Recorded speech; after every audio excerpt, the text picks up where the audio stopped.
100 वर्षों के तप के समान फल देता है। जब यह मास विदा लेने लगता है, तब देवता स्वयं पृथ्वी पर उतरकर देखते हैं कि कौन अभी भी भगवान के नाम में लीन है, कौन अपने मन को पवित्र कर चुका है और कौन अभी भी मोह माया में बंधा हुआ है। यह कथा केवल सुनने के लिए नहीं, आत्मा को जागृत करने वाली कथा है। वह कथा जो मनुष्य को उस सत्य की ओर ले जाती है जहां दुख, भय और अंधकार का कोई अस्तित्व नहीं रहता। कहा गया है कि जो मनुष्य कार्तिक मास के अंत से पहले इस कथा को श्रद्धा से सुन लेता है, उसके जीवन के समस्त दुख, पाप और क्लेश स्वतः समाप्त हो जाते हैं। यह कथा एक ज्योति है जो बुझते दीपक की लौ में भी नया प्रकाश भर देती है। यह कथा एक प्रेरणा है जो निराश हृदय में आशा का संचार करती है, और यह कथा एक वरदान है जो मनुष्य को भगवान की कृपा से कर्म बंधन से मुक्ति दिलाती है। इसलिए हे भक्तों, अपने मन को शांत कर लीजिए, संदेहों को त्याग दीजिए। अब जो शब्द आपके कानों में पड़ने वाले हैं, वे केवल कथा नहीं, ईश्वर की वाणी हैं। प्रत्येक वाक्य आपके जीवन में नई ऊर्जा भर देगा और प्रत्येक प्रसंग आपके मन को नई दिशा देगा। तो आइए श्रद्धा और विश्वास के साथ इस कथा के प्रारंभ में बैठिए, दीपक जलाइए, भगवान विष्णु और माता लक्ष्मी का स्मरण कीजिए और अपने हृदय से कहिए, हे प्रभु, जैसे कार्तिक मास का दीपक अंधकार को मिटाता है, वैसे ही यह कथा मेरे जीवन के अंधकार को मिटा दे। अब कथा आरंभ होती है। वह कथा जो केवल सुनी नहीं जाती बल्कि अनुभव की जाती है। वह कथा जो कार्तिक मास के अंतिम दिनों में घटी और जिसे सुनने मात्र से जीवन के सारे दुख स्वयं मिट जाते हैं। परंतु आगे बढ़ने से पहले एक गंभीर और पवित्र बात अवश्य जान लीजिए, जो गरुड़ पुराण और पद्म पुराण दोनों में वर्णित है।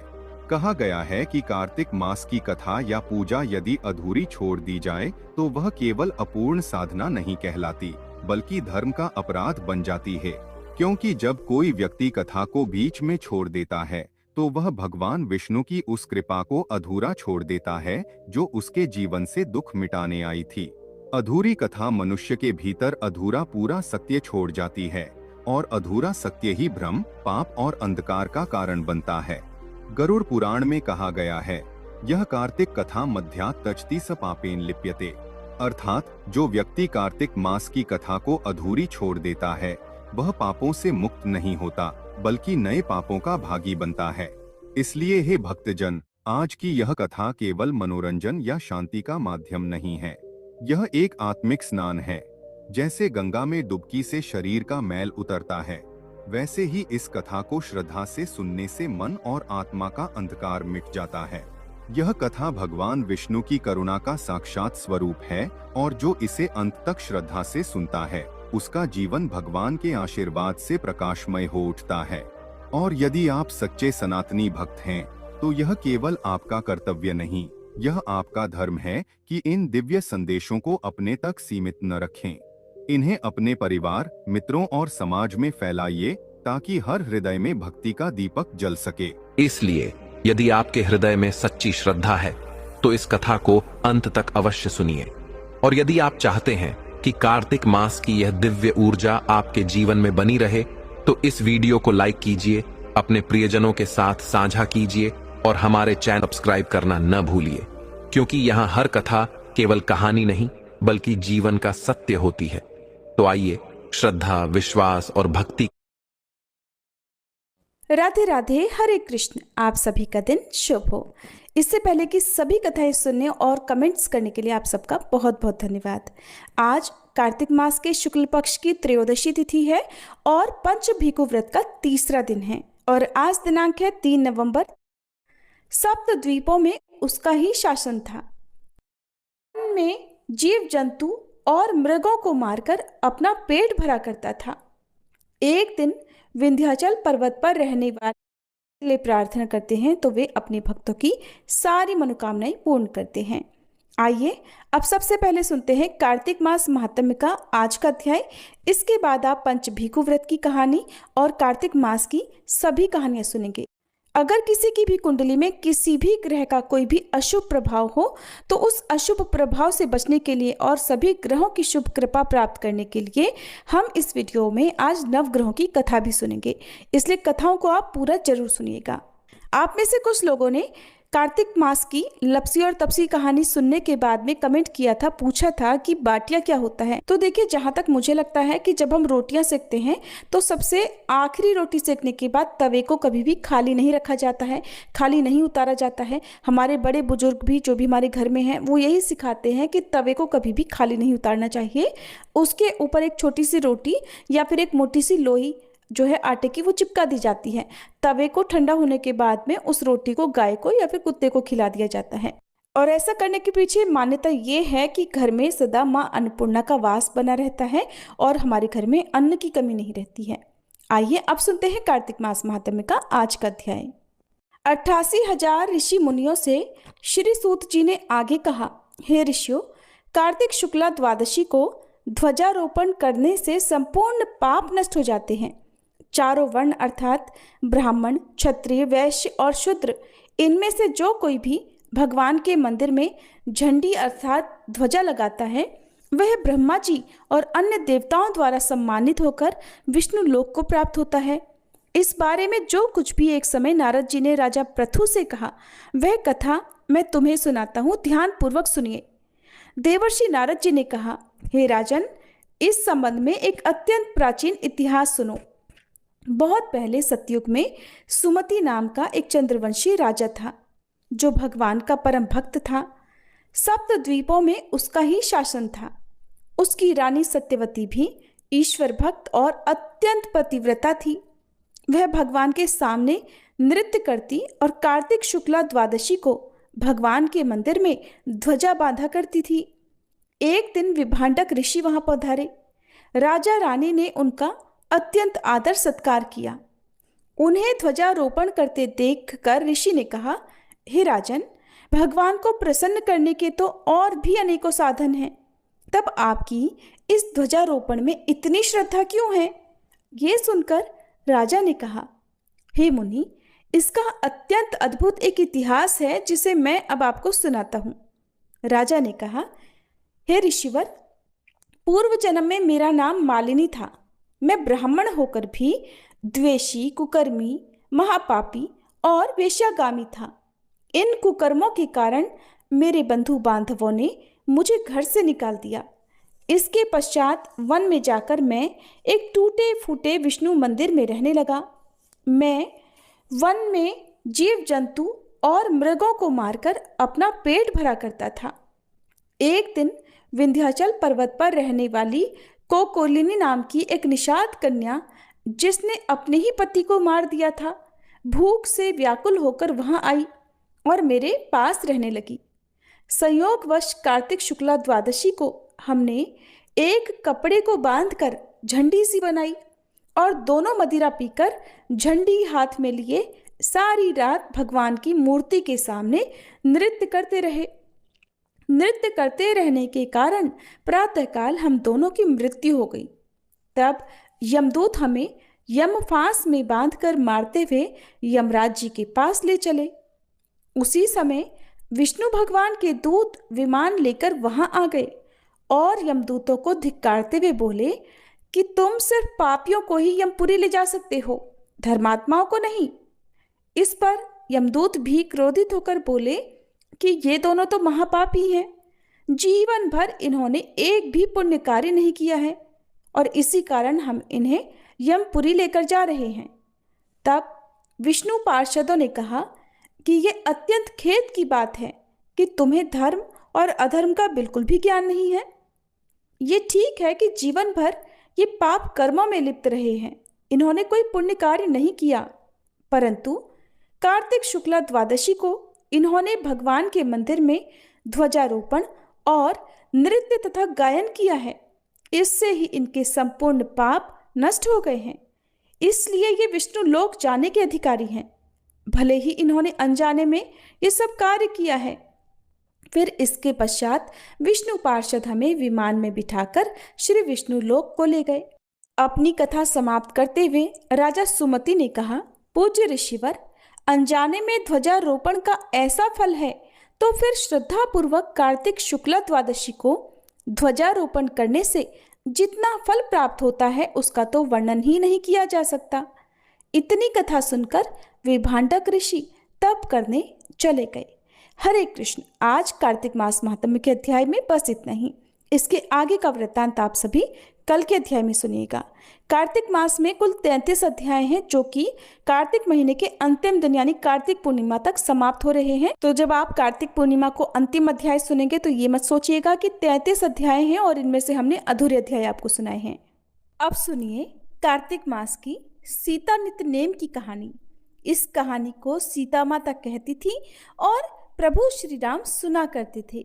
एक दिन श्री राम भगवान को किसी काम के लिए बाहर जाना पड़ा तो सीता माता कहने लगी कि भगवान, मेरा तो 12 वर्ष का नित्यनेम है, अब आप बाहर जाएंगे तो मैं अपनी कहानी किसे सुनाऊंगी। तब श्री राम ने कहा कि सीते, आप कुएं की पाल पर जाकर बैठ जाना और वहां पर जो भी औरतें पानी भरने आएंगी उन्हें अपनी कहानी सुना दिया करना। You ready for this?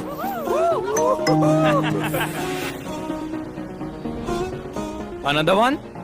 Bro, my phone's battery's almost dead.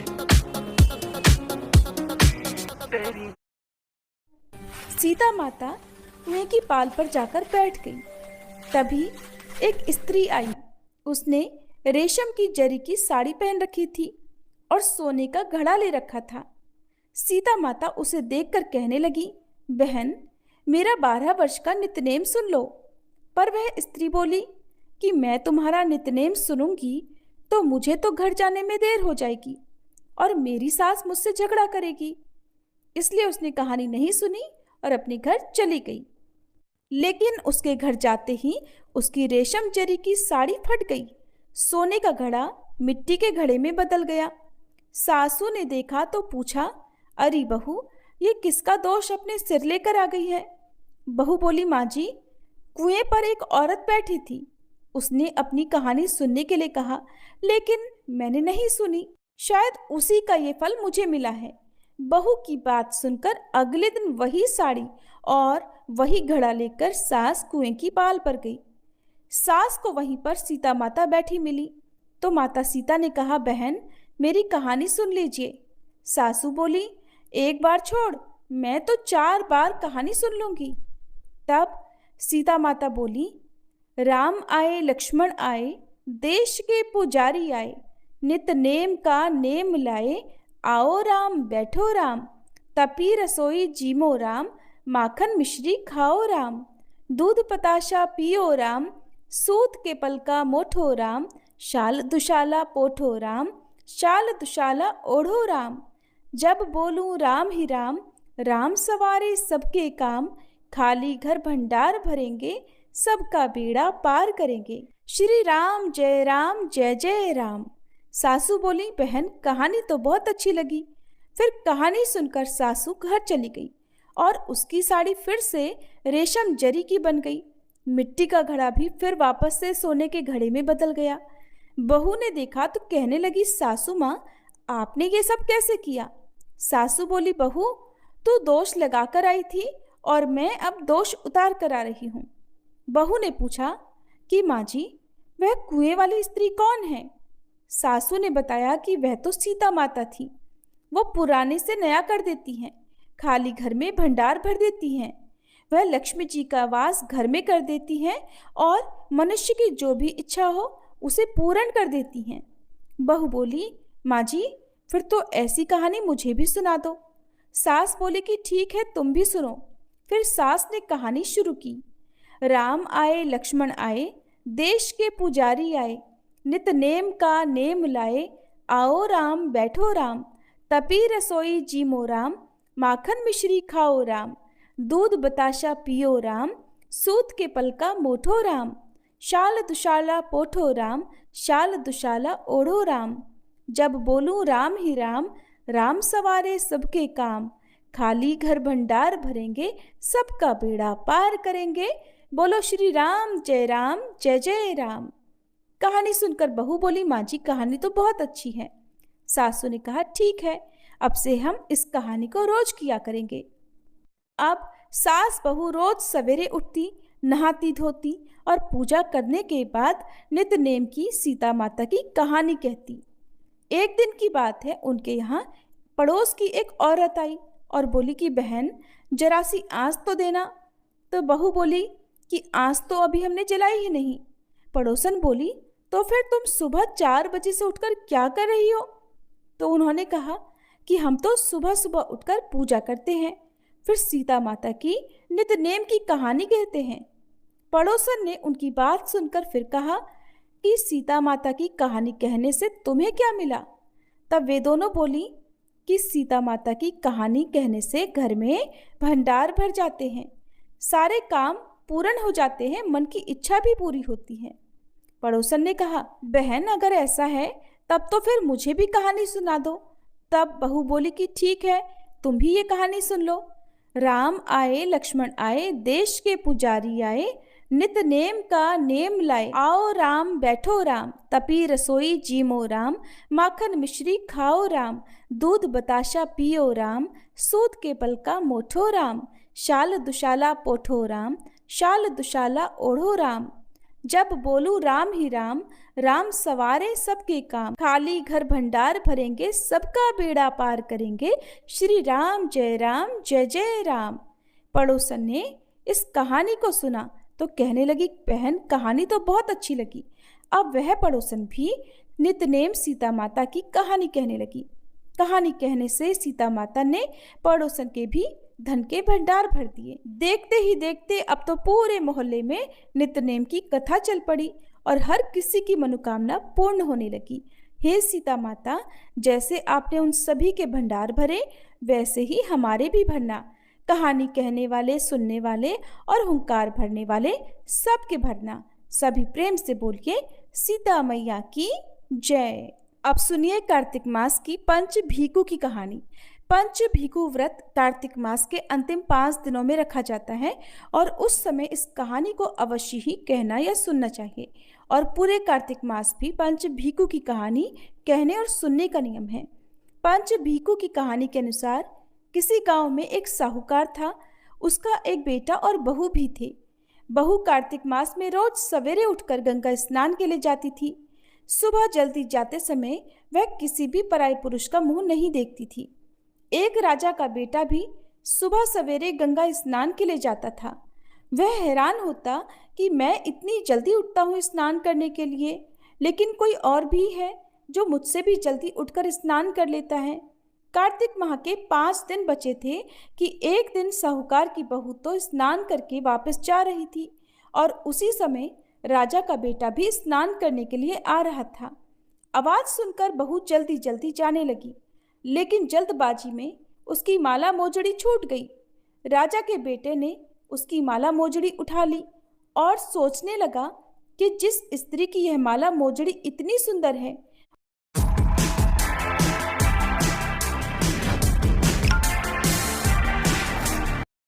वो स्त्री स्वयं कितनी सुंदर होगी। और उसने पूरे नगर और गांव में मुनादी करवा दी कि जिसकी यह माला मोजड़ी है वह 5 रात मेरे पास आएगी।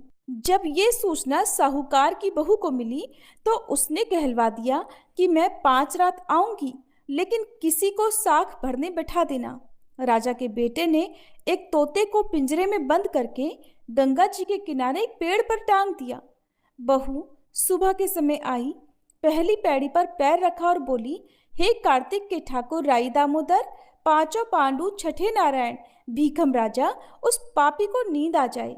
और ऐसा कहते ही राजा के बेटे को नींद आ गई। बहू स्नान करके जाने लगी तो तोते से बोली, सुआ सुआ तेरे गल डालूंगी हीरा, मेरी साख भरियो वीरा। सुआ बोला, कोई वीर भी साख भरता है क्या? तो वह फिर बोली, सुवा सुवा सुबह तेरे पग घालूंगी नेवर, साग भरियो मेरे देवर। सुवा ने कहा, ठीक है भाभी, मैं तेरी साख रखूंगा। बहू तो कहकर चली गई। इधर राजकुमार हड़बड़ा कर उठ बैठा और सुवा से बोला, सुवा सुवा वो आई थी क्या? कैसी दिखती थी? सुवा बोला, आभा की सी बिजली, होली की सी झल, केला की सी कामनी, गुलाब का सा रंग। राजकुमार ने सुना तो सोचा कि आज तो मैं अपनी अंगुली में चीरा लगाकर बैठूंगा, इससे मुझे नींद नहीं आएगी। दूसरे दिन वह सवेरे सवेरे अंगुली चीर कर बैठ गया। जब साहूकार की बहू आई तो भगवान से प्रार्थना करने लगी। राजकुमार को फिर से नींद आ गई और बहू नहा धोकर चली गई। इसके बाद उठकर राजकुमार ने तोते से पूछा तो तोते ने सारी बात बता दी। अब राजकुमार बोला कि आज तो मैं आंखों में मिर्ची डालकर बैठूंगा। अब राजकुमार ने तीसरी रात को आंखों में मिर्ची डाली और बैठ गया। सारी रात वह दर्द में तड़पता रहा। साहूकार की पुत्रवधू फिर आई और प्रार्थना करने लगी, हे कार्तिक के ठाकुर, राई दामोदर, पांचों पांडु, छठे नारायण, भीखम राजा, उस पापी को नींद आ जाए। राजा के बेटे को फिर नींद आ गई। अगली सुबह राजकुमार ने तोते से फिर पूछा, वह आई थी क्या? तो तोते ने सारी बात बतला दी, हाँ आई थी। अब राजकुमार ने सोचा कि आज रात को तो मैं ठंड में बैठा रहूंगा। राजकुमार ठंड में सारी रात कांपता रहा और सुबह ब्रह्म मुहूर्त में उसे नींद आ गई। साहूकार की बहू चौथे दिन सुबह सवेरे आई, पहली पैड़ी पर पैर रखा और फिर से बोली, हे कार्तिक के ठाकुर राई दामोदर जी, पांचों पांडु, छठे नारायण, भीखम राजा, उस पापी को नींद आ जाए।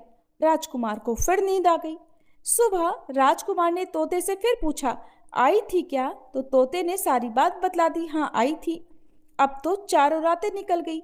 राजकुमार ने सोचा, आज की तो आखिरी रात है, आज तो मैं अपनी अंगुली जला लूंगा, जलन से मुझे नींद नहीं आएगी। और फिर उसने अपनी अंगुली जला ली।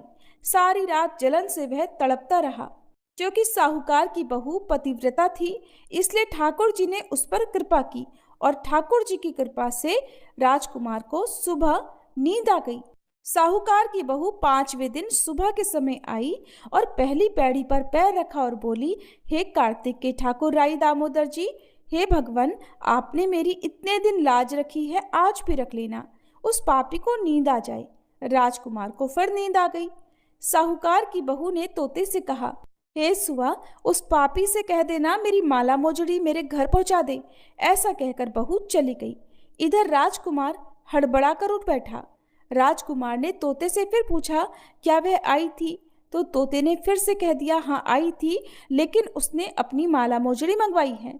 राजकुमार को पतिव्रता स्त्री के सत को भंग करने का विचार करने के कारण कोढ़ हो गया। राजा ने बहुत सारे वैद्यों को बुलाकर राजकुमार का इलाज करवाया, परंतु किसी भी दवा का कोई भी असर राजकुमार पर नहीं हुआ। तब राजा ने आचार्यों को बुलवाया और इसका कारण पूछा। तब आचार्यों ने बतलाया कि राजकुमार को एक पतिव्रता स्त्री का सतभंग करने का प्रयास करने के कारण कोढ़ हुआ है और उसी के पाप स्वरूप इसका अंग अंग चल रहा है। राजा ने जब राजकुमार के ठीक होने का उपाय पूछा तो उन्होंने बताया कि यह उस साहूकार की बहू को धर्म की बहन बनाए और रोज उसके स्नान किए हुए जल से यदि स्नान करे तभी ये ठीक हो सकता है। राजा साहूकार की बहू की माला मोजड़ी लेकर साहूकार के घर गया और हाथ जोड़कर बोला कि साहूकार, ये माला मोजड़ी आपकी बहू की है, आप इसे रख लें और आपकी बहू के नहाए हुए जल से मेरे बेटे को नहला दें। साहूकार बोला कि मेरी बहू तो किसी पराये पुरुष का मुंह तक नहीं देखती, आप इसे इस नाली पर बिठा दीजिए। उधर ऊपर जब मेरी बहू स्नान करेगी तब नीचे इस नाली के पानी से आपका पुत्र भी स्नान कर लेगा। राजकुमार ने ऐसा ही किया और कुछ समय बाद उसका शरीर चंदन सा हो गया। हे पंच भिखु देवता, जैसे आपने साहूकार की पुत्र वधू का सत रखा वैसे ही सभी का रखना। सभी प्रेम से बोलिए, पंच भिखु की जय। कार्तिक मास की बूढ़ी माई और खिचड़ी के कटोरे की कहानी। एक बार की बात है, किसी गांव में एक बूढ़ी माई रहती थी और वह कार्तिक का व्रत रखा करती। उसके व्रत खोलने के समय श्री कृष्ण भगवान आते और एक कटोरा खिचड़ी का रखकर चले जाते। बुढ़िया के पड़ोस में एक औरत रहती थी। वह हर रोज ये देखकर ईर्ष्या करती कि इसका तो कोई नहीं है, फिर भी इसे खाने के लिए खिचड़ी मिल ही जाती है। एक दिन कार्तिक महीने का स्नान करने के लिए वह बूढ़ी माई गंगा जी गई। पीछे से कृष्ण भगवान उसका खिचड़ी का कटोरा रखकर चले गए। तब बूढ़ी माई की पड़ोसन ने जब वह खिचड़ी का कटोरा खिड़की पर रखा देखा और ये देखा कि बूढ़ी माई नहीं है, तब वह कटोरा उठाकर घर के पिछवाड़े फेंक आई। इधर कार्तिक स्नान के बाद बूढ़ी माई घर पर वापस आई तो उन्हें खिचड़ी का कटोरा नहीं मिला और वह भूखी ही रह गई। वह बार बार एक ही बात कहती जाती कि कहाँ गई मेरी खिचड़ी और कहाँ गया मेरा खिचड़ी का कटोरा। उधर दूसरी ओर पड़ोसन ने जहां वह खिचड़ी फेंकी थी वहां पर एक पौधा उगा जिसमें 2 फूल खिले। फिर एक दिन की बात है, उस देश का राजा उस ओर से निकला जहां पर वह फूल खिले हुए थे। वह राजा निसंतान था। जब उसकी दृष्टि उन फूलों पर पड़ी तो वह उन्हें तोड़कर घर ले आया। घर लाने पर उसने वह फूल अपनी रानी को दिए, जिन्हें सूंघने पर वह रानी गर्भवती हो गई और 9 महीने बाद रानी ने 2 स्वस्थ पुत्रों को जन्म दिया। वह दोनों राजकुमार जब बड़े हो गए तब वह किसी से बोलते नहीं थे, लेकिन जब भी वे दोनों शिकार पर जाते तब रास्ते में उन्हें वही बूढ़ी माई मिलती, जो अभी भी यही कहती थी कि कहाँ गई मेरी खिचड़ी और कहाँ गया मेरा खिचड़ी का कटोरा। बूढ़ी माई की बात सुनकर वह दोनों भाई उनसे कहते, हम है तेरी खिचड़ी और हम है तेरा बेला। अब तो वे दोनों राजकुमार जब भी शिकार पर जाते तो बूढ़ी माई यही बात कहती और वे दोनों हमेशा वही उत्तर देते। एक बार राजा के कानों में ये बात पड़ गई कि ये राजकुमार जो महल में गूंगे रहते हैं वही जंगल में एक बूढ़ी माई के मिलने पर उनसे बात करते हैं। राजा को बड़ा आश्चर्य हुआ कि ये दोनों तो किसी से कभी बोलते नहीं, तब वह बूढ़ी माई से कैसे बात कर लेते हैं। राजा ने बूढ़ी माई को राजमहल में बुलवाया और कहा कि हम में से तो ये किसी से नहीं बोलते और न ही हमने आज तक इन्हें बोलते देखा, लेकिन तुमसे ये कैसे बोलते हैं। तब बूढ़ी माई ने कहा कि महाराज, मुझे भी नहीं पता कि ये मुझसे कैसे बोल लेते हैं। मैं तो कार्तिक का व्रत करती थी और कृष्ण भगवान मुझे खिचड़ी का कटोरा भरकर दे जाते थे। एक दिन मैं स्नान करके वापस आई तो मुझे वह खिचड़ी नहीं मिली। जब मैं कहने लगी कि कहाँ गई मेरी खिचड़ी और कहाँ गया मेरा कटोरा, तब इन दोनों लड़कों ने कहा कि तुम्हारी पड़ोसन ने तुम्हारी खिचड़ी फेंक दी और उसके 2 फूल बन गए थे। वह फूल राजा तोड़कर ले गया, जिसे रानी ने सूंघा तो हम 2 लड़कों का जन्म हुआ और हमें भगवान ने तुम्हारे लिए ही भेजा है। सारी बात सुनकर अब तो राजा ने बूढ़ी माई को महल में ही रहने को कहा। इस तरह कार्तिक स्नान के पुण्य प्रताप से बूढ़ी माई के दिन फिर गए और वह महल में खूब ठाठ से रहने लगी। हे कार्तिक महाराज, जैसे आपने बूढ़ी माई की बात सुनी वैसे ही आपका व्रत करने वाले और इस कहानी को सुनने वालों की भी सुनना। सभी प्रेम से बोलिए कार्तिक मास की जय। प्रिय श्रोताओ, अब आपको सुनाते हैं नवग्रहों की कथा। ज्योतिष शास्त्र में नवग्रहों को बहुत ही महत्वपूर्ण माना जाता है, क्योंकि इन्हीं ग्रहों की चाल के कारण सभी राशियों के जीवन पर सकारात्मक या नकारात्मक प्रभाव पड़ते हैं। लेकिन कथा सुनाने से पहले आपको नवग्रहों के माता पिता के बारे में भी बताते हैं कि इन सभी नवग्रहों के माता पिता कौन हैं। ज्योतिष विज्ञान में ग्रह और उनकी दशा का विशेष महत्व है। ये सभी नवग्रह किसी न किसी क्षेत्र जैसे शिक्षा, ज्ञान, धन, लाभ, हानि इनका प्रतिनिधित्व करते हैं। सबसे पहले ग्रह की बात करते हैं सूर्य। सूर्य देव के पिता का नाम कश्यप है और इनकी माता अदिति हैं। पंच देवताओं में सूर्य देव का विशेष महत्व है। इनकी 2 पत्नियां हैं जिनका नाम संध्या और छाया है। शनिदेव भगवान सूर्य के पुत्र हैं और यमराज और देवी यमुना भी इनकी संतान हैं। दूसरे ग्रह हैं चंद्र ग्रह। चंद्रदेव महर्षि अत्रि के पुत्र हैं और उनकी माता का नाम अनुसुईया है। शास्त्रों के अनुसार चंद्रदेव की 27 पत्नियां हैं जो 27 नक्षत्रों का प्रतिनिधित्व करती हैं। चंद्रदेव बुध ग्रह के पिता हैं। तीसरे ग्रह है मंगल ग्रह। शास्त्रों में बताया गया है कि मंगल देव के पिता भगवान शिव हैं और भूदेवी इनकी माता हैं। मंगल पूरी तरह से ब्रह्मचारी है। मांगलिक दोष का संबंध भी इन्हीं ग्रह से होता है। चौथे ग्रह है बुध ग्रह। बुध देव के पिता चंद्र और देवी तारा इनकी माता का नाम है। बुध देव को समस्त वेद और शास्त्रों का ज्ञान देव गुरु बृहस्पति से प्राप्त हुआ था और इनकी पत्नी का नाम इला है। चंद्र वंश का प्रारंभ भी इन्हीं से हुआ था। चौथे ग्रह हैं बृहस्पति। देवगुरु बृहस्पति के पिता महर्षि अंगिरस हैं। स्वरूपा इनकी माता का नाम है और इनकी पत्नी का नाम तारा है। महाभारत काल में मुख्य भूमिका निभाने वाले गुरु द्रोणाचार्य इनके पौत्र माने जाते हैं। शास्त्रों में इन्हें देवताओं का गुरु भी बताया गया है। साड़ी की तो बात ही क्या करनी, बहुत ही ज़्यादा प्यारी साड़ी थी, एकदम बॉडी हगिंग साड़ी थी। इसको आप अच्छे से स्टाइल करोगे तो बहुत ज़्यादा प्रिटी।